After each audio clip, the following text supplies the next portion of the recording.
Em nome do Pai, do Filho e do Espírito Santo. Amém. Meus queridos irmãos e irmãs, continuamos no cenáculo com Jesus. Se conclui agora o capítulo 15 e inicia o capítulo 16. Nessa transição do 15 para o 16, o ambiente, digamos assim, linguístico, aquilo que Jesus começa a falar, torna-se um ambiente um pouco de tribunal. Deixa eu explicar. Durante todo o Evangelho de São João, até antes da última ceia, havia ao redor de Jesus um ambiente de julgamento. Os judeus perguntando quem ele é, em nome de quem ele faz essas obras, etc, etc. E Jesus começa a mostrar as provas de quem ele é, através dos milagres, mas também a invocar testemunhas. João Batista, Moisés, os profetas, o Pai, as próprias obras que eu fiz. Mas os judeus não querem realmente fazer justiça. Decidem condená-lo, até mesmo depois que ele ressuscita Lázaro. Alguém precisa morrer, diz Caifás. Convém que um homem só morra, para que a nação não pereça. Pois bem, esse julgamento iníquo que aconteceu antes da última ceia, agora Jesus tem diante dos olhos a história futura da igreja. E começa a nos mostrar que a história da igreja será modelada à sua história. Ou seja, a história da igreja é a história de Jesus. E qual é a história de Jesus? A história de Jesus é trazer a presença de Deus aos homens, encarnação, a graça, etc. A pregação do Evangelho, para que as pessoas conheçam a verdade, e assim por diante, mas também alguns aceitam e creem, outros rejeitam e condenam e perseguem. Portanto, o caminho de Jesus é o caminho da paixão, morte e ressurreição. E este é o caminho da igreja. Qualquer caminho da igreja que não passe pela paixão, morte e ressurreição não é o caminho que Jesus traçou.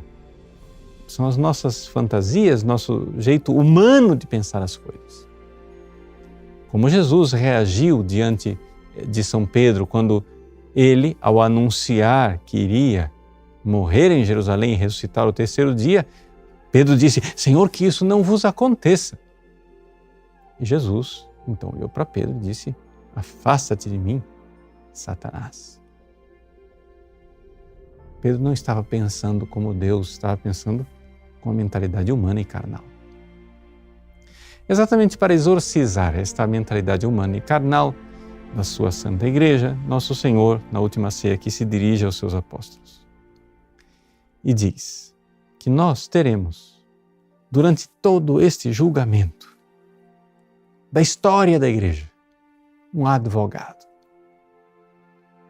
Sim, advocatus, aquele que é chamado vocatus para estar ao nosso lado.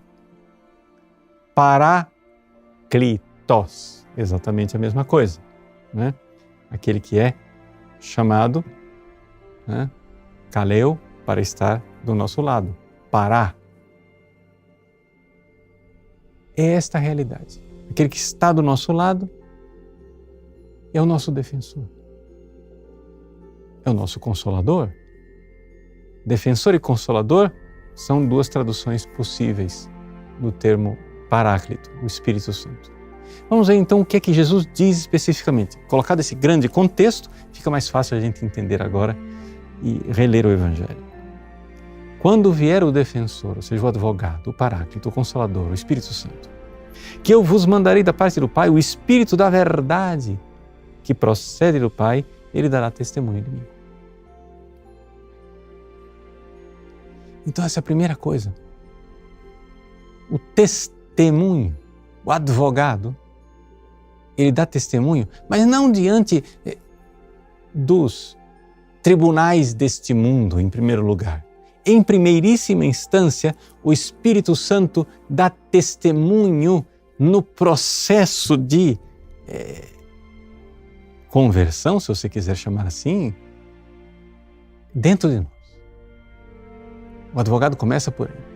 Aí começa o processo dentro de nós. E o Espírito Santo faz brilhar a verdade, de tal forma que nós sabemos o que é o certo. Sabemos o caminho de Cristo. Conhecemos o caminho da sua Santa Igreja. E então ele diz: eu vos disse estas coisas para que a vossa fé não seja abalada. E o processo continua agora fora de nós. Expulsar-vos-ão das sinagogas. Ou seja, aqui Jesus está prevendo que na história da igreja haverá uma cisão com aqueles que seguiam o caminho de Deus do Antigo Testamento. Ou seja, o Antigo Testamento foi uma preparação para seguirmos Jesus. Quem aceitou Jesus é o povo que Deus tinha preparado no Antigo Testamento e agora é o novo povo de Deus. Aqueles que rejeitaram Jesus não são mais o povo de Deus. Expulsar-vos-ão das sinagogas, e virá agora em que aquele que vos matar julgará estar prestando culto a Deus.